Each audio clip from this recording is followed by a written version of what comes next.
Salut tout le monde, c'est Etienne, agri-youtubeur, et on se retrouve dans une vidéo aujourd'hui pour Elvor, où on va parler de l'élevage de veaux. Vous le savez, moi j'ai une ferme laitière, j'ai à peu près 85 vaches laitières, j'élève à peu près une quarantaine de génisses de veaux par an que je garde sur la ferme, et de robots de traite.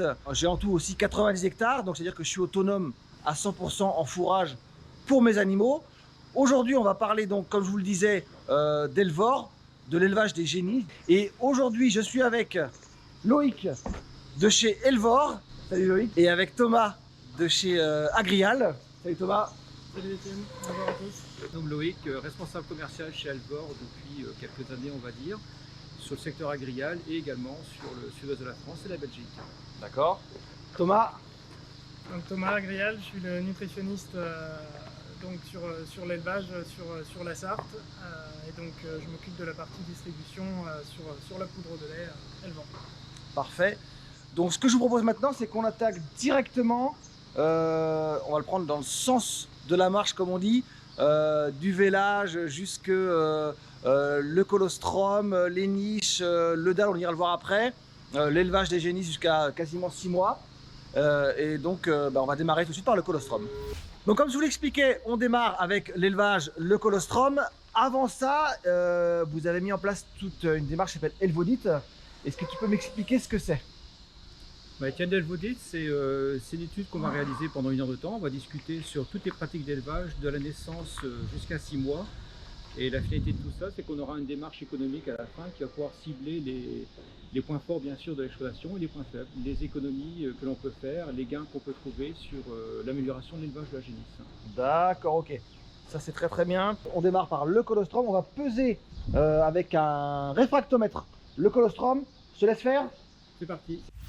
On est sur du congelé parce que mon dernier vélage a eu lieu il y a 3 jours, donc les vaches, voilà, il n'y a plus de colostrum on va dire. Donc j'ai du colostrum congelé. Ça marche comment le réfractomètre? Le réfractomètre, c'est simple d'utilisation, ça marche par réfraction à la lumière. J'ai prélevé quelques gouttes de colostrum que je vais répartir sur le miroir. Je ferme bien le couvercle transparent et à partir de là, ça s'utilise comme une jumelle. Ça mesure ce qu'on appelle les 2 Brix et j'ai une lecture ici dans la lunette. J'ai une échelle qui va de 0 à 32 et là je peux dire que le colostrum est excellent puisque je suis au maximum. Et c'est pas fait exprès. Donc c'est une application web totalement gratuite que vous allez retrouver sur votre navigateur internet. Donc comment savoir si maintenant ma lecture, si mon colostrum est bon ou pas? Quand j'ouvre l'application, je suis à 22 par défaut. Maintenant j'ai une lecture ici qui est à 32 sur le colostrum qu'on vient de contrôler. 32 degrés, mon colostrum il est excellent. Il est idéal pour la congélation. Donc une fois que les veaux sont revenus des niches à veaux après 15 jours, là ils passent en case collective, vous voyez derrière, on est au dalle. Alors là vous n'avez pas de chance, j'ai juste mon dalle, j'ai un problème de pompe à l'aide, donc du coup il est sur palette, ce qui est normal, ne vous inquiétez pas.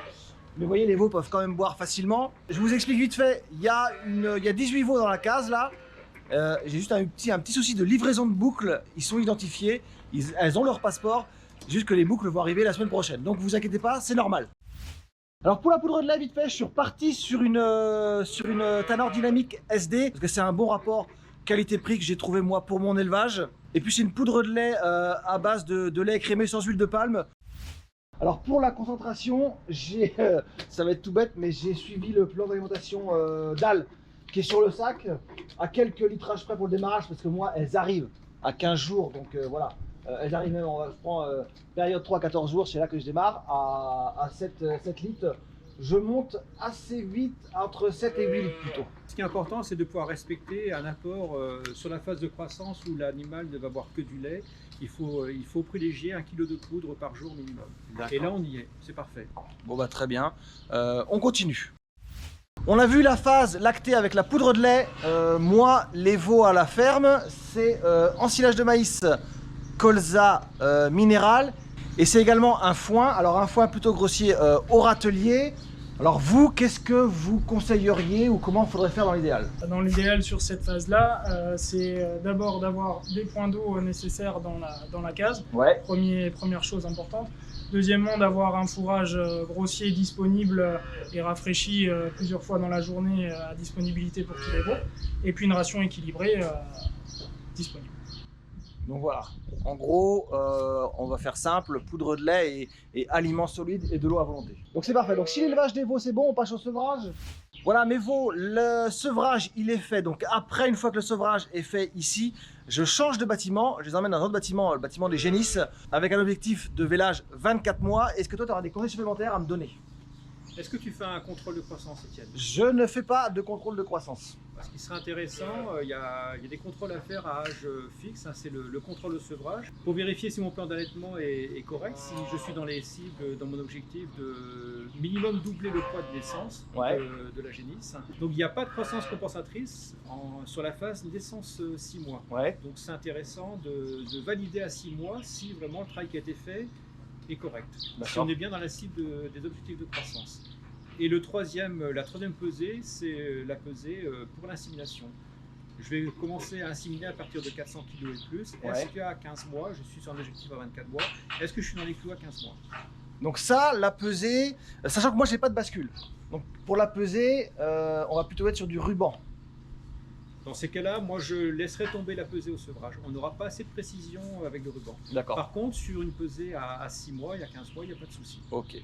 Eh bien écoutez, peser au ruban, j'ai bien compris qu'il fallait que j'y passe. C'est parfait.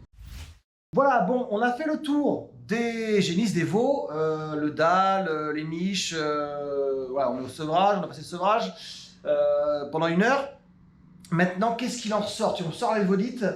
Donc là, j'ai renseigné tous les éléments sur mon PC. Le premier point qui sort, c'est le nombre de génisses. Étienne, tu as trop de génisses de renouvellement. Il y a une explication relativement simple, c'est que je suis en pleine augmentation de troupeaux depuis, on va dire, 6-7 mois.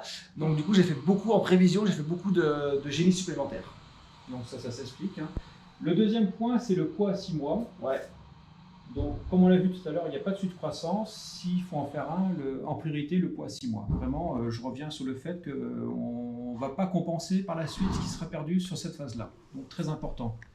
Et le troisième point, on a discuté également, c'est sur l'alimentation solide. Là, il y a des pistes de travail à exploiter pour valoriser au mieux cette phase-là. D'accord, ok.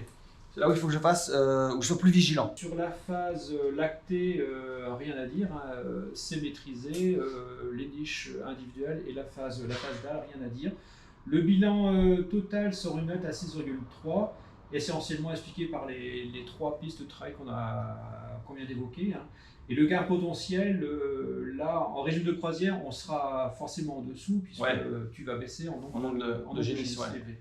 Ok, c'est parfait. Donc ça me donne mes pistes d'amélioration, on va dire, de travail pour l'élevage de mes veaux jusqu'à 6 mois. Jusqu'à 6 mois, c'est ça. Avec toujours la cible d'objectif au vélage des 24 mois pour un troupeau en Primostem.